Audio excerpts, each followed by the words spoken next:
반갑습니다. 제가 필리핀에는 처음 왔습니다. 선교랑 여러 가지 일로 인해서 전 세계 한 40나라를 방문을 하게 됐는데 필리핀은 오늘 처음 왔습니다. 목사는 하나님의 말씀뿐만 아니라 삶을 통해서도 하나님의 말씀을 대변해야 한다고 믿습니다. 그래서 설교에 들어가기 전에 한 3, 4분간 저에 대해서 소개를 드릴까 합니다. 처음 만났으니까 통성명하는 그런 기분으로 1978년에 제가 미국으로 이민을 갔습니다. 21살이라는 젊은 나이에.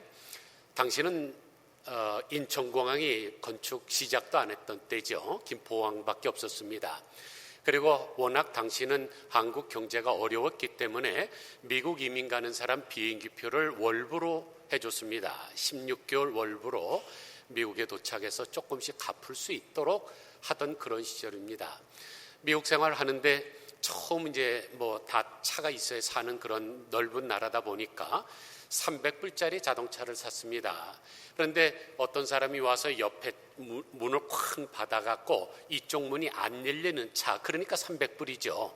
그러니까 이쪽으로 타갖고 옆으로 옮겨가서 이제 운전을 하고 가는 그런 차인데, 주일마다 이제 교회를 가게 되면 이 차가 발동이 꺼지질 않아요. 발동을 꼈고 키까지 뺐는데도 혼자서 부룩부룩 하다가 한 3, 40초 그러다가 꺼질 때는 소리가 정말로 탱크 소리가 납니다. 하다가 서요. 그러니까 교회 주차장에 세울 수가 없어요. 너무나 창피해서. 그래서 한 두세 부락 떨어진 데다가 세워놓고 이제 신앙생활 하는데, 한국에서 12불 가지고 이민을 떠났습니다. 당시에 아무리 싼 햄버거도 한 2불 50전 하던 때인데, 그러니까 얼마나 힘들게 이민 생활을 했을지 여러분이 상상을 하시겠죠. 그런데 우리가 한 가지 가져야 되는 것이 열정입니다. 영어로 열정을 enthusiasm 그러지 않아요? 그것은 헬라어에서 나온 단어인데 N은 영어의 in입니다. enthusiasm은 헬라어로 theos, 하나님이라는 단어에서 나왔죠. 그러니까 열정은 하나님 안에라는 뜻입니다. 성경에도 하나님의 열심히 일을 이루리라 하는 것처럼 기독교인들은 열정이 있어야 됩니다. 그래서 제가 지금 41년간 이민 생활하면서 27년간 목회를 했습니다. 그리고 미국에 락히드라고 하는 굉장히 큰 회사가 있어요. 우주 왕복선을 제작하고 전투기 같은 그런 것을 만드는 회사에서 24년간을 직장 생활을 했습니다. 그리고 제가 석사학위 2개를 받고 박사학위를 2개를 받고 또 사업도 하고 식당도 경영하고 또 손자도 6명 얻고, 그랬으니까 한번 여러분 이렇게 계산해 보세요. 저 사람은 나이 80은 됐겠다 생각이 되시겠죠. 왜냐하면 열정 때문에 그렇습니다. 제가 지금 이것은 자랑하려고 하는 것이 결코 아니라 말씀과 함께 여러분에게 도전을 좀 드려서, 얼마나 이민 생활이나 상사주저온 생활이 힘드시겠습니까? 그러나 열정을 가지고 모든 것을 이기시기를 바라서 잠시 말씀드렸습니다. 이제 설교로 들어가겠습니다. 성자로 추앙받고 있는 인물 중에 성 루치아노라는 분이 계십니다. 이분은 당대 수사학과 철학과 신학의 최고 권위자였는데 직접 성경을 번역하기도 했죠. 그 성경이 바로 성 루치아노 사본입니다. 그런데 기독교를 가장 악랄하게 박해를 했던 디오클레티아누스 황제 때 체포가 되어서 지하 감옥에 갇혔습니다. 고문관이 묻지요. 내 이름이 무엇이냐? 그랬더니 루치아노는 나는 그리스도인이다 라고 대답을 했습니다. 그러자 신문관이 내 고향이 어디냐? 그랬더니 루치아노는 나는 그리스도인이다 라고 대답을 했고, 내 직업이 무엇이냐? 내 부모가 누구냐고 물을 때도 계속 시종일관 나는 그리스도인이라는 말로 대답을 했습니다. 그러면 왜 말도 안 되는 동문서답, 내 아버지가 누구냐 그런데도 그리스도인이냐, 내 이름이 뭐냐, 직업이 뭐냐, 고향이 뭐냐, 그런데도 왜 나는 그리스도인이라 그럴까요? 왜냐하면 너희들이 지금 나를 체포하고 고문하고 죽이려고 하지만 그리스도인이라는 이름만큼 영광스러운 이름은 세상에 존재하지 않는다는 것을 간접적으로 표현한 것입니다. 결국 순교하기는 했지만은 그의 유해가 안장된 트레파눔이란 장소 위에 그 유명한 콘스탄틴 황제가 도시를 건설하고 그 이름을 헬레노폴리스라고 했습니다. 헬레노는 헬레나에서 왔는데 자기 엄마의 이름이죠. 그러니까 얼마나 황제가 존경을 하면 대도시를 건설하고 자기 어머니의 이름으로 했는데 바로 거기가 루치아노가 안장된 장소입니다. 사랑하는 성도 여러분, 여러분들은 이 세상에서 나는 그리스도인이라는 이름을 가장 영광스럽게 생각하시면서 사시고 계십니까? 우리는 잔인한 독재자가 목에 칼을 대고 너는 누구냐고 물을 때 나는 그리스도인이라고 자랑스럽게 대답할 수 있어야 됩니다. 왜냐하면 그만한 가치가 있기 때문입니다. 그러면 왜 그리스도인이 그만한 가치가 있을까요? 모나리자라는 그림을 통해서 제가 설명을 드리겠습니다. 레오나르도 다빈치가 그린 모나리자를 보면 여인이 어떤 야릇한 미소를 짓고 있습니다. 학자들의 견해는 지금까지 많은 학설이 있지만 그 중에 대표적인 것이 자기의 남편이 당대 최고의 화가인 레오나르도 다빈치에게 자기의 초상화를 그려달랬다고 하는 그것으로 인해서 감동을 받아서 야릇한 미소를 짓고 있다, 이렇게 해석을 해왔습니다. 그런데 프랑스의 미술사학자인 다니엘 아라스는 다른 의견을 내놓았습니다. 그녀의 얼굴에 짧게 스치는 미소야말로 인생의 덧없음을 대표한다고 본 것이죠. 여러분 한번 제 이야기를 듣고 한번 모나리자 사진을 한번 보시기 바랍니다. 모나리자의 왼쪽 어깨 위에 멀리서 보면 작은 다리가 있습니다. 그런데 다리가 있다는 말은 뭘까요? 그 밑에 강물이 흐른다는 뜻이죠. 그런데 그림에는 강물은 흐르질 않습니다. 그러니까 이 다리가 있었다는 것은 오래전서부터 흐른 어떤 그 시간의 흐름을 지금 표현한다는 것이에요. 그 다음에 오른쪽 어깨를 보면은 태고적 원시적 풍경입니다. 사람은 살지 않아요. 오래전 풍경을 그리고 있습니다. 그러므로 모나리자의 미소는 태고부터 흘러오는 그 영원한 시간 속에서의 덧없는 찰나의 미소로서 모나리자의 본질은 시간에 대한 명상이라는 해석입니다. 그렇다면 무슨 뜻이 될까요? 좀 더 실감나게 표현한다면 모나리자의 미소는 인생의 덧없음을 표현한 쓴 미소라고 할 수 있습니다. 그런데 이 쓴 미소를 그린 그림값이 얼마인가요? 프랑스에 가면 루브르 박물관이라고 하는 유명한 박물관이 있죠. 거기 가면은 이 모나리자 그림만 특별하게 앞으로 유리로 방탄벽을 만들어 놨습니다. 너무나 유명한 그림이니까. 그리고 밑에 보면은 값어치로 환산할 수 없다, priceless 이렇게 돼 있죠. 그러면 쓴 미소를 그린 그림이 왜 그렇게 비쌀까요? 우리나라 돈으로 한 40조 원으로 환산하고 있습니다. 그러나 쓴 미소의 그림이 유명한 것이 아니라 그 그림을 그린 레오나르도 다빈치가 그만한 가치가 있기 때문입니다. 그렇다면 이 광활한 우주를 창조하신 우리 예수 그리스도의 값어치는 얼마나 될까요? 여러분들은 우리나라의 숫자의 단위를 아실 것입니다. 단, 10, 100, 1000만, 10만, 100만, 1000만, 억, 그 다음에 10억, 100억, 1000억, 그 다음에 조, 그 다음에 경이죠. 대개 경 다음에 아시는 분들은 그렇게 많지 않을 거예요. 우리가 아무리 열심히 일해도 경원 정도를 못 저축해 놓고 죽기는 힘드니까. 그런데 그 뒤에도 숫자가 굉장히 많습니다. 그런데 가장 큰 수를 우리가 무량, 그 다음에 대수지요. 무량은 공이 68개고 대수는 72개지요. 그 앞에는 불가사의라는 단어가 있고, 그런데 영어에서는 그거보다 더 큰 숫자가 있습니다. 구골플렉스라는 단어인데 공이 1 밑에 공이 1000개가 있습니다.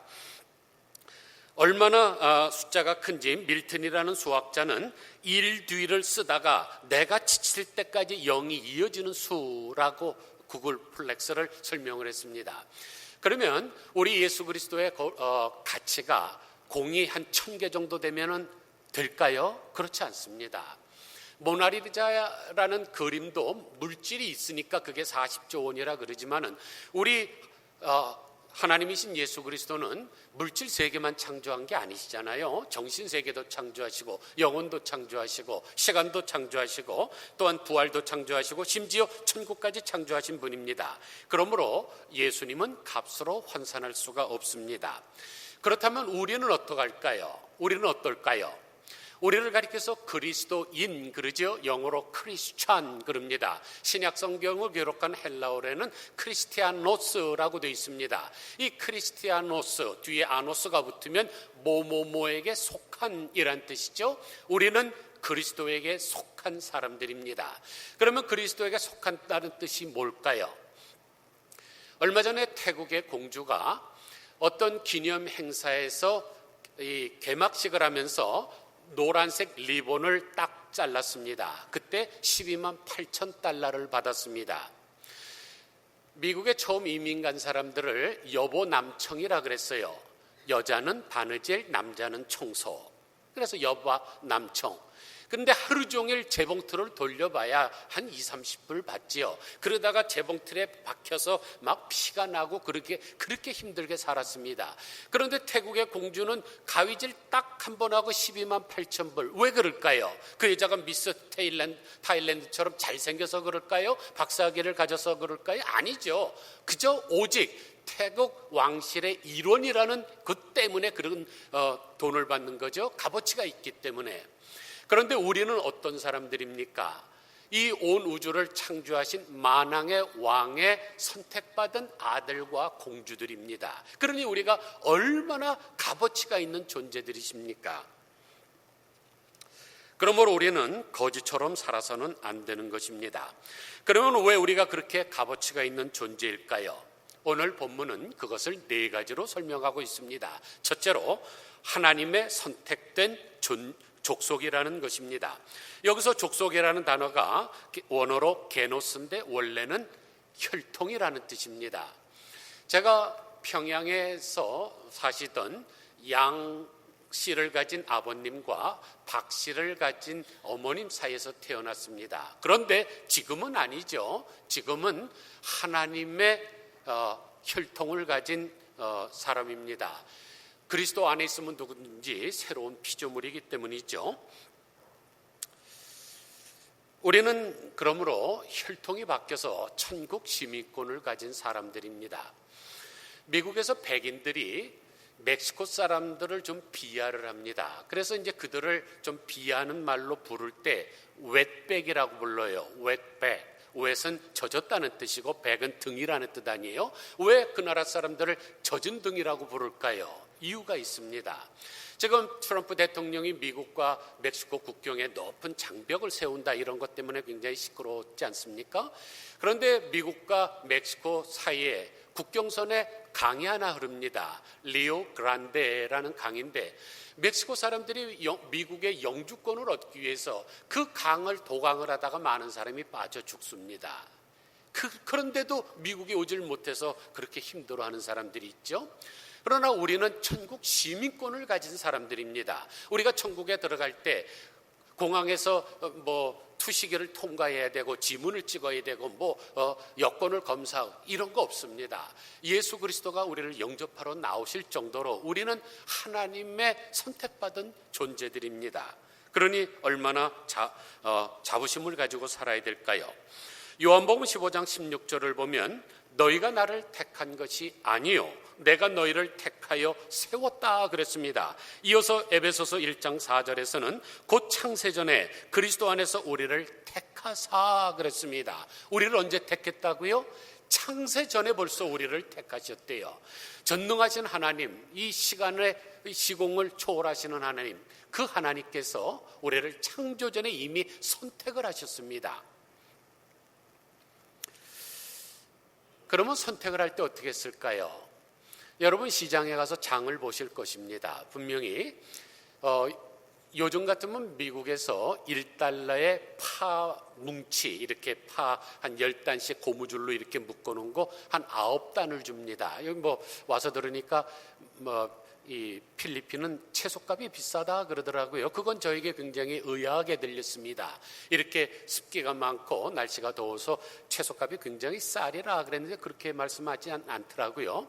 근데 1불에 9단씩이나 주는 그렇게 싼 파를 살 때도 여러분 그냥 턱턱턱 집어 담습니까? 안 그러죠? 저도 가끔가다 장을 보러 가면은 이 파가 꺾였나 아니면은 또 누가 싹 빼가서 10개 묶은 게 8개가 됐나 또 아니면 뒤에가 시들었나 이런 거 잘 보면서 하잖아요.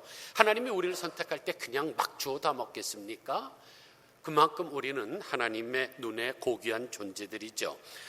도공들도 도자기를 만들 때 많은 것을 만듭니다. 그리고 유약을 바르고 불에서 고 갖고 나오면 잘 검사를 하죠. 그 중에 선택된 것이 이조백자가 되고 고려청자가 되고 문화자가 되는 것처럼 우리들은 하나님이 당신의 독생자의 생명을 주고 산 명품들입니다. 그러면 여러분 세상에서 그런 좀 자부심을 가지셔야 되지 않겠습니까? 축구 선수가 국가대표로 뽑히려면 23명의 엔트리 속에 들어가야 됩니다. 24명째 되면 안 돼요. 23번째 안에 들어가야 됩니다. 그러면 나는 국가대표 선수다 하는 자부심, 그분들에게 얼마나 긍지가 있겠습니까? 우리는 어떤 사람이에요? 천국의 대표 선수들 아닙니까? 여러분이니까 좀 아주 용기를 가지고 어깨를 쫙 펴고 사시기를 바랍니다.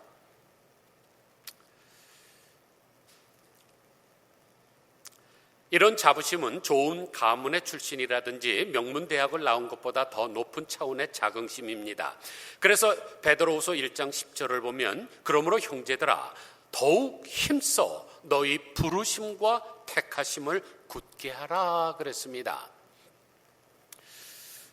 요즘 한국 경제도 어렵다 그래요. 와서 여기서 들으니까 필리핀도 어렵고 좀 힘든 것 같습니다. 그러나 내가 하나님의 선택받은 존재라는 자부심을 가지면 이런 데 휩싸이지 않을 수가 있습니다.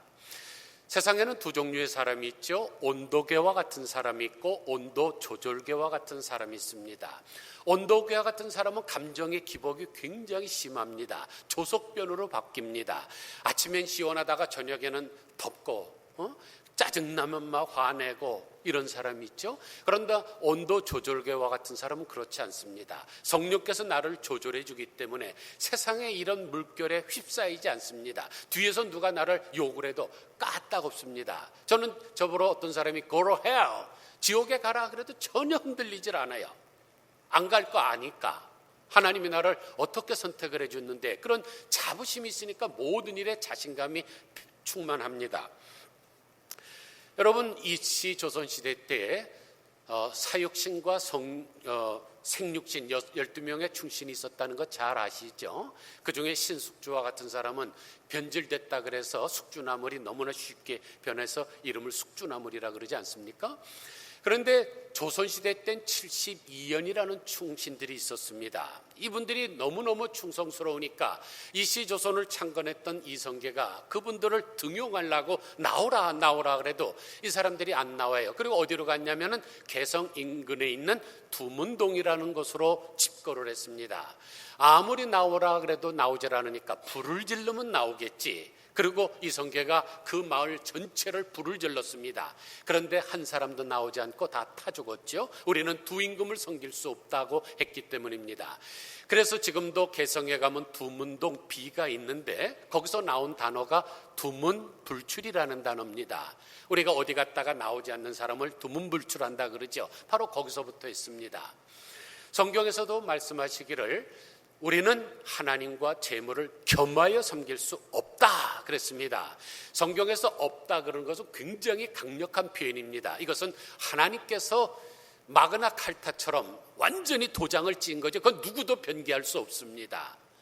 우리는 세상에 있는 어떠한 일로 우리가 흔들릴 사람이 아닙니다. 우리는 온도 조절계와 같은 사람이기 때문이죠. 우리는 하나님이 택하신 충신들입니다. 그런데 어찌 우리가 세상과 부와 노동하면서 흔들릴 수가 있겠습니까? 경제가 조금 나쁘다고 걱정할 수 있겠습니까? 그러면 선택받은 그리스도인들, 하나님의 자녀들은 어떤 사람일까요? 첫째는 하나님의 은총을 입은 사람들이죠. 로마서 11장 5절을 보면 그런즉 이와 같이 이제도 은혜로 택하심을 따라 남은 자가 있느니라 그랬습니다. 두 번째로 택하심을 받은 그리스도인들은 하나님의 사랑을 받은 사람입니다. 여러분, 어떤 사람이 자기의 아들이 있었습니다. 그런데 그 아들을 주고 다른 양자를 데리고 왔다고 한번 생각해 보세요. 그러면 아들에게 바치는 모든 사랑을 그 양자에게도 바치겠죠. 우리는 하나님의 양자 아닙니까? 예수 그리스도의 독생자를 값주고 우리를 사셨는데 우리는 정말로 하나님의 큰 사랑을 받는 대상들입니다. 세 번째로 택하심을 받은 하나님의 자녀는 복을 받은 사람들이죠. 로마서 8장 32절을 보면 자기 아들을 아끼지 아니하시고 우리 모든 사람을 위하여 내어주신 이가 어찌 그 아들과 함께 모든 것을 우리에게 은사로 주시지 아니하겠느냐 그랬습니다. 여기 은사라는 단어가 바로 선물이라는 뜻입니다. 하나님께서 당신이 가장 아끼는 독생자를 줬는데 그 외의 것 우리에게 안 주시겠습니까? 쉽게 얘기를 해서 삼성그룹의 회장이 자기의 모든 유산을 나한테 물려줬는데 자기 집에서 쓰고 있는 숟가락 젓가락 같은 거 안 주겠습니까? 아니죠. 모든 것입니다. 여기에 포함되는 것은. 그러므로 하나님의 우리가 복을 받는 사람들이죠. 그러기 위해서는 우리가 복의 정의를 좀 정리할 필요가 있습니다. 세상에는 두 종류의 복이 있습니다. 첫째는 행복이라는 복이죠. 행복을 영어로 happiness 그럽니다. 그런데 happiness라는 단어는 happening이라는 단어에서 왔습니다. happening 잘 아시죠? 무슨 일이 happening으로 끝났다. 미국에 가면 이제 흑인들이 좀 길거리에서 잡이 없어서 남에게 동량을 받고 이러는 사람들이 이렇게 걷는 것도 좀 건들건들하면서 Amen, what's happening? 이런 얘기를 잘해요. 무슨 일이 일어났느냐 이런 뜻이죠. 이 행복이라는 것은 우연히 발생하는 것입니다. 쉽게 말해서 복권이 당첨이 돼서 나에게 행복을 주는 것 같아요. 그런데 우리가 잘 알듯이 복권 당첨된 사람들의 말로가 그리 좋지 않습니다. 여러분 인터넷에 가서 한번 검색해 보세요. 복권 당첨됐다가 일찍 객사한 사람들 많습니다. 가정이 풍지박산된 사람 많아요. 그것은 진정한 복이 아니죠. 복과 같이 가정에게 왔다가 도리어 복을 빼앗는 것이 될 수 있습니다. 그래서 성경에서 말씀하시는 복을 우리가 blessing이라 그럽니다. 그런데 블레싱이라는 단어는 블리드라는 단어에서 왔죠. 블리드는 여러분이 잘 아시다시피 피를 흘리다는 뜻입니다. 구약시대 때 하나님 앞에 제사를 드리는 헌제자들은 반드시 동물을 가지고 나아갑니다. 그런데 그 동물을 반드시 죽여야 됩니다. 번제라는 것 잘 아시죠? 동물의 머리에다 손을 얹수하고 내 죄를 전가하고 그를 죽인 후에는 그 다음에 몸을 째져 껍질을 벗기고 그 다음에 각을 뜨고 내장을 꺼집어내고 이래서 불태워 드릴 때 그 처음에 잡은 피가 막 강같이 흐르지 않겠습니까? 그렇게 피를 흘림으로 말미암아 하나님과 내 관계가 새롭게 될 때, 회복이 될 때 그때 임하는 것이 바로 복이라는 것입니다. 큰 두 번째로 우리가 가치가 있는 까닭은 우리는 왕과 같은 제사장이기 때문입니다. 그런데 원어에는 과자가 없어요. 왕과 같은 제사장이라는 말은 없는데 왕 같은 제사장이라는 말은 뭘까요? 첫째는 왕통 제사장이라는 뜻입니다. 우리 예수 그리스도는 만왕의 왕이시죠. 우리는 그분의 혈통을 따라 태어난 존재입니다. 그러니까 우리는 왕통 제사장이죠. 두 번째로 왕 같은 제사장이라는 의미는 세상에서 왕 노릇할 제사장이라는 뜻입니다. 그래서 요한계시록 5장 9절을 보면 그들로 우리 하나님 앞에서 나라와 제사장들을 삼으셨으니 그들이 땅에서 왕 노릇하리로다 그랬습니다. 그러므로 우리는 왕통 제사장이요 또 세상에서 왕 노릇할 제사장들로서 얼마나 큰 특권을 가졌는지 모릅니다. 그러므로 우리는 이 세상을 살아갈 때 어떻게 살아가야 될까요? 개선 장군과 같이 살아가야 됩니다. 전쟁에서 이기고 오는 개선 장군이 이렇게 패잔병과 같이 주눅들어 살아갑니까? 아니죠. 정말로 용기가 100배에서 살아가야 됩니다.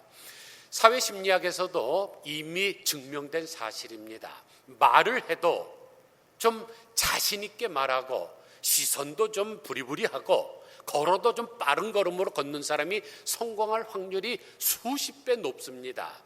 고개도 떨구고 말도 무슨 말하는 것 같이 모르게 웅얼웅얼하는 그런 사람이 잘 될 수가 있겠어요? 사람을 만나도 인간관계가 잘 안 됩니다. 저 사람에게 내가 뭐를 의지를 하고 또 무슨 투자를 하고 그러겠습니까? 자신감이 좀 넘쳐야죠.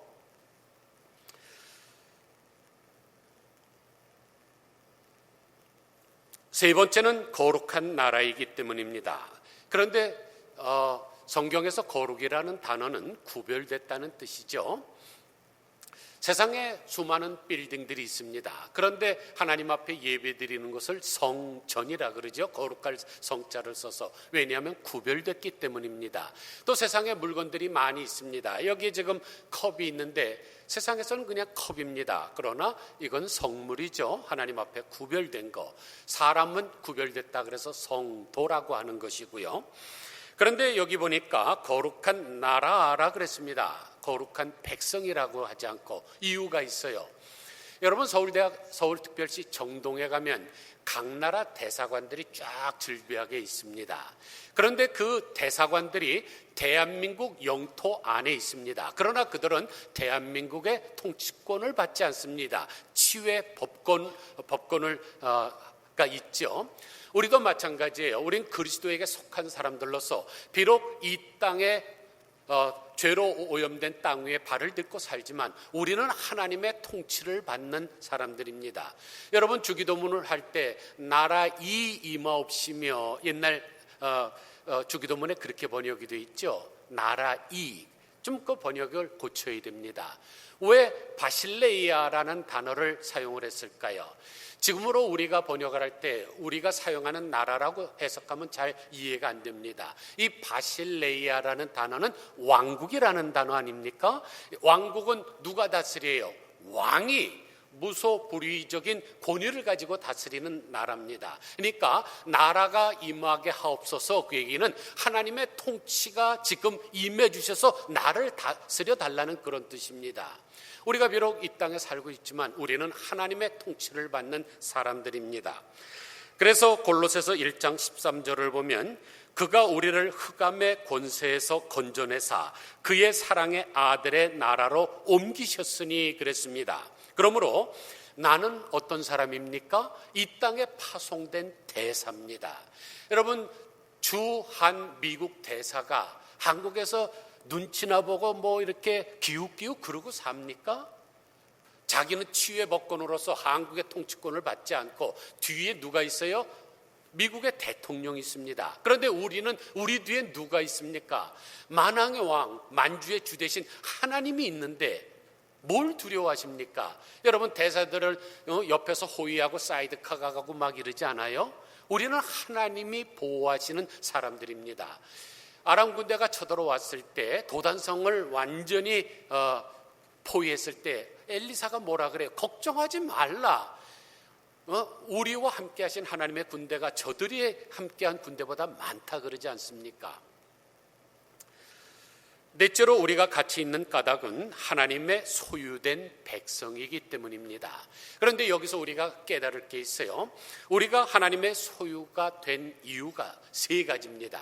첫째는 우리를 창조하셨고, 둘째는 값주고 사셨고, 셋째는 지명하여 불렀기 때문입니다. 어렸을 때 여러분 생각하시면 알잖아요. 우리가 뭐 할 때 3-4번 하자. 3-4번. 첫 번 하나 갖고 마음이 안 찹니다. 2번도 마음이 안 차요. 3번 확증을 하면 마음이 놓입니다. 우리는 하나님이 창조하신 존재인데 에덴 동산의 범죄함으로 말미암아 실락은 됐죠. 그런데 다시 예수 그리스도께서 우리의 신분을 회복시키기 위해서 이 땅에 오셔서 당신의 거룩한 보혈을 통해서 우리를 다시 사셨습니다. 그 단어가 구속이라는 단어고 속량이라는 단어죠. 그러니까 두 번째 하나님이 우리를 사셨어요. 그것도 안 돼서 하나님이 너는 내 것이라 그러고 우리의 이름을 하나님의 손바닥에 새기셨습니다. 그러니까 우리는 3-4번 확증된 존재로서 정말로 사람들이 감히 우리를 할 수 없죠. 그래서 로마서 8장에 보면은 31절, 33절, 35절에 이렇게 이어서 이렇게 나옵니다. 하나님이 우리를 위하시면 누가 우리를 대적하리요? 누가 능히 하나님께서 택하신 자들을 고발하리요? 누가 우리를 그리스도의 사랑에서 끊으리요? 계속적으로 공통적으로 나오는 단어가 뭡니까? 누가? 여러분, 문재인 대통령 아니야, 뭐 트럼프 대통령 아니야, 무슨 푸틴이고 뭐 누구도 우리를 그리스도의 사랑에서 끊을 수 없습니다. 이것을 믿으시기를 바랍니다. 그런데 하나님이 소유하신 것은 보배로운 것이죠. 그것을 히브리어로 세굴라라고 합니다. 그래서 신명기 26장 18절을 보면 여호와께서도 내게 말씀하신 대로 오늘날 너를 자기의 보배로운 백성으로 인정하셨다 그랬습니다. 왕이 소유한 것은 가장 존귀하신 겁니다. 옛날에 조선시대 때도 왕에게 진상하는 것은 가장 좋은 것들만 하는 거죠. 도자기가 있어도 가장 좋은 것으로 하고. 그래서 말라기서 3장 17절을 보면 만군의 여호와가 이르노라 내가 나의 정한 날을 그들로 나의 특별한 소유를 삼을 것이요 또 사람이 자기를 섬기는 아들을 아낀같이 내가 그들을 아끼리라 그랬습니다. 우리를 어떻게 선택하셨다고요? 특별한 소유로 선택을 하시고 당신의 아들을 사랑하는 것처럼 나를 사랑하시겠다고 하십니다. 그러므로 우리는 하나님의 특별한 소유로서 하나님이 아끼시는 존재입니다.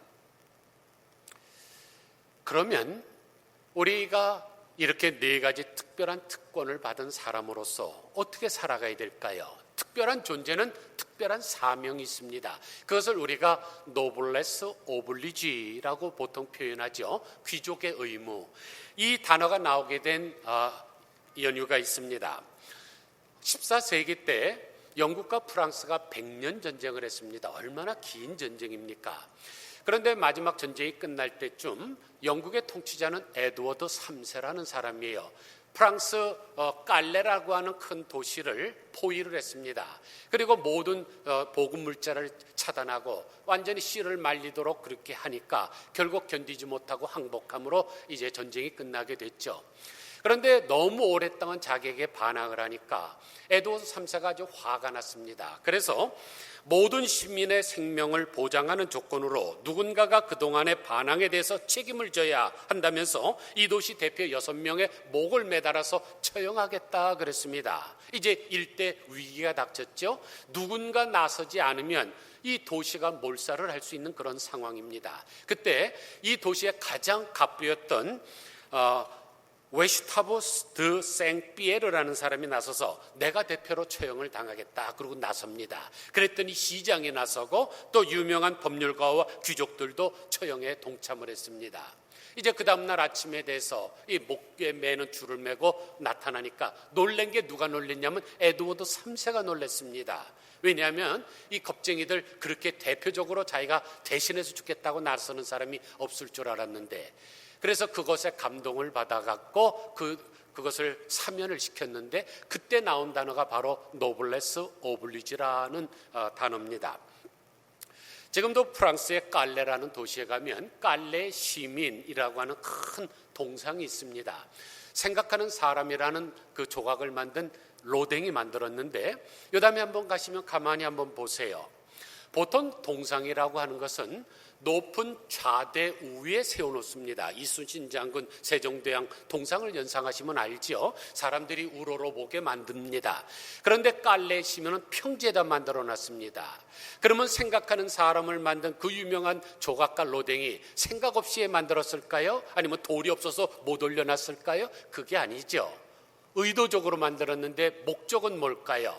이런 일이 또 발생을 해도 우리 모두가 동참해야 된다는 뜻으로 일반 시민들도 할 수 있도록 평지에 한 것입니다.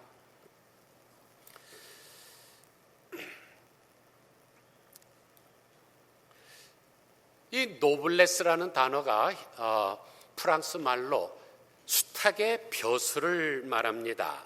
그리고 오블리주라는 말은 암탉이 낳은 결안의 노른자를 말합니다. 여러분, 이 세상에 존재하는 닭의 사명이 뭘까요? 지붕 위에 올라가서 꺾여, 그게 그들의 사명입니까? 그러다가 독수리가 나와서 촥 해치는 수탉을 잡아먹으면 그것으로 끝나게요? 그게 아니죠. 닭이 이 땅에 존재하는 목적과 사명은 노른자를 많이 낳아서 새끼를 많이 낳고 또 그것이 자라서 사람들에게 유익이 되는 고기를 제공하는 게 이게 사명이지 뭐 벼슬을 자랑하는 것이 아닙니다. 우리 인간들도 마찬가지죠. 우리가 조금 내가 무슨 법무부 장관에 임명을 받았다 또는 무슨 검찰총장 이런 거 아무런 의미가 없습니다. 이웃을 위해서 내가 희생하는 노른자적인 삶을 사는 것이 그게 가장 잘 사는 것입니다. 그러면 성도가 감당해야 될 귀족의 의무는 뭘까요?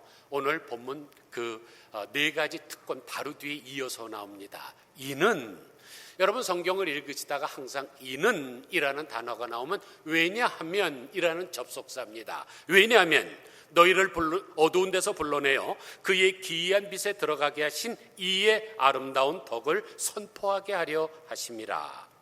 하나님께서 우리에게 그런 특별한 신분을 주신 목적이 뭐라고요? 하나님의 아름다운 덕을 선포하게 하렵니다 하심이라. 쉬운 말로 하면 전도하게 하시기 위해서 우리에게 그런 네 가지 특권을 주신 것입니다. 우리 하나님께서 가장 기뻐하시는 일이 뭘까요? 그것을 알려면 우리 예수님이 이 땅에 오신 목적을 알면 되죠. 우리 예수님이 하나님을 가장 기쁘시게 하기 위해서 희생양으로 오셨으니까. 그런데 예수님이 이 땅에 오신 목적이 뭡니까? 잃어버린 영혼을 구원하시는 거죠. 그러므로 우리가 잃어버린 영혼을 위해서 전도해서 그들을 하나님의 품으로 이끌어 드리는 것, 이것이 예수 그리스도의 남은 사역을 완성하는 일이고 또한 하나님을 가장 기쁘시게 하고 하나님 앞에 가장 큰 영광을 돌리는 일입니다. 그런데 예수님을 믿은 지가 30년이 되고 50년이 되고 70년 심지어 90년이 됐는데도 노른자 하나도 못 낳는 닭이 되면 그 닭은 뭐에다 쓸까요? 삼계탕 끓여 먹어야 되나요? 영혼을 낳아야 됩니다. 태신자 운동을 하셔야죠. 여러분이 구원을 받은 감격 있지 않습니까? 예를 들어서 여러분이 지금 췌장암이 제일 고치기 어렵다니까 췌장암으로 예를 들게요. 췌장암 4기입니다. 이제 죽어요. 어떤 약도 안 들고 수술을 해도 안 됩니다. 그런데 여러분이 어떤 이유 때문에 살아났다고 생각을 하면 그 살아난 비결을 다른 사람한테 알려줘야 되지 않겠습니까? 나만 살아나고 나만 좋다고 그러고 그것을 함구하고 비밀로 한다면 그것은 책임을 다하는 것이 아닙니다. 내가 췌장암 4기였는데 하나님의 성경 말씀을 통해서 내가 살아났다. 당신도 그것을 믿어야 된다. 그걸 얼마나 강조해야 되겠습니까? 저희 교회에 주디라는 여자 집사님이 계십니다. 일본 남자랑 사는데 이 남편이 혈압이 대강 높고 여러 가지 병이 많아요. 그런데 미국에는 제가 사는 캘리포니아는 날씨가 굉장히 더워서 선인장이 많습니다. 선인장인데 이렇게 손바닥같이 넓게 선 선인장, 여러분 그거 많이 드시기를 바랍니다. 이분이 그 선인장의 그 가시를 이 핀셋으로 뽑고 그걸 매일 아침 남편에게다 그거를 갈아서 먹였습니다. 그랬더니 혈압도 정상이요, 당뇨도 정상이요, 모든 것이 정상이니까 의사가 깜짝 놀랐어요. 오랫동안 그런 질병에 고생을 했는데 왜 어떻게 했길래 이렇게 됐느냐? 그랬더니 우리가 지금 선인장을 먹었더니 이렇게 됐다. 그랬더니 의사가 계속 그걸 마시라 그러니까 이분은요, 어떤 분이 우리 교회만 오면 그분을 붙잡고 그 얘기를 하는, 저는 수십 번 들었습니다. 여러분이 지금 췌장암 말기로 걸렸다가 돌아가시게 됐는데 하나님의 말씀을 통해서 구원을 받았으면 다른 사람 만날 때마다 그것을 전해야 되지 않겠습니까? 나는 살아났는데 저 사람은 죽어서 지옥 간다 그러면 그 되겠어요? 아프리카에 가면은 세크리타리 벌드라는 새가 있습니다. 우리나라 말로 비서새라 그래요. 왜 비서새라 그럴까요? 비서들이 옛날에 펜대를 이렇게 꽂고 일할 때 이렇게 쓰듯이 이 새가 아주 이 귀 뒤로 깃털이 아주 멋있게 꽂혀 있습니다. 그런데 이 새의 원래 이름은 뱀잡이 술입니다.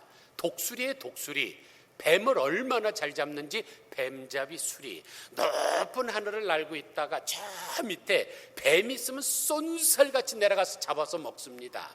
그런데 이 새에게는 한 가지 단점이 있습니다. 여러분, 그 높은 창공을 나는 독수리예요. 그런데 땅에서 그것을 잡아먹다가 어떤 맹수가 오면 날라 도망가면 그걸 물고 날아가면 되잖아요. 여러분, 달리기 하는 선수가 빠릅니까? 비행기가 빠릅니까? 당연히 비행기가 빠르죠.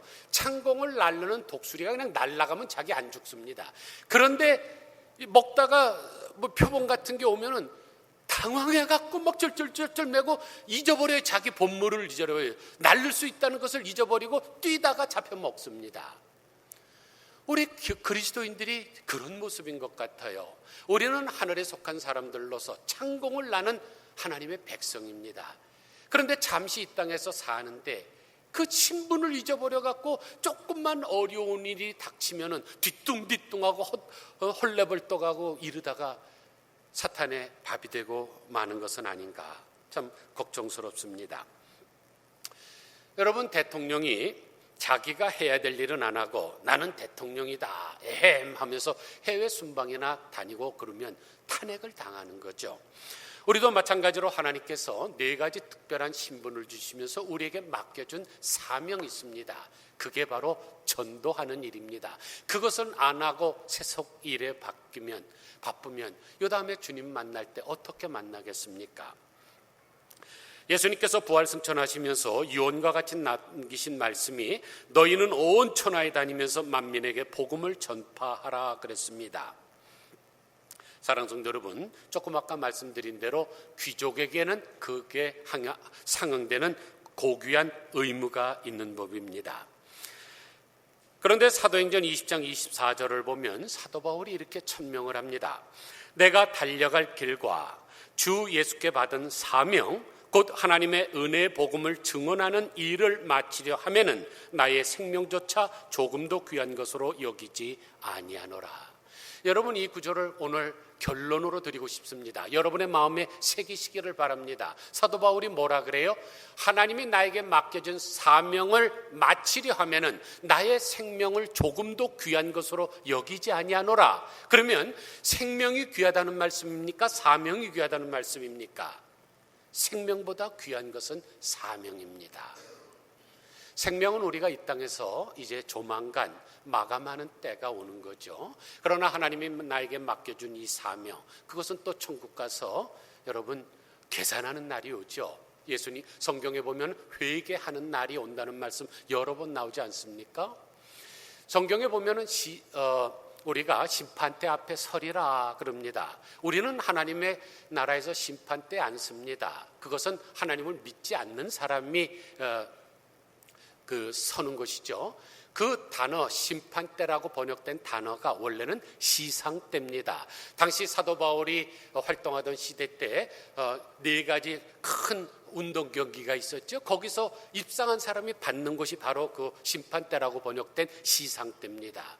우리는 이 땅에서 있을 때 많은 사람들을 죽게 인도한 사람은 하늘의 별과 같이 영원토록 빛나는 상을 받는 사람들이죠. 의의 면류관입니다. 그런데 지금 여러분은 그 사명을 충성되이 감당하고 계십니까? 아무쪼록 우리는 4가지 특별한 신분을 가졌다는 것을 꿈에도 잊지 마시고 귀족의 의무를 기억하면서 전도하는 사명을 목숨보다 귀한 것으로 여기면서 사시기를 주님의 이름으로 간절히 축원드립니다.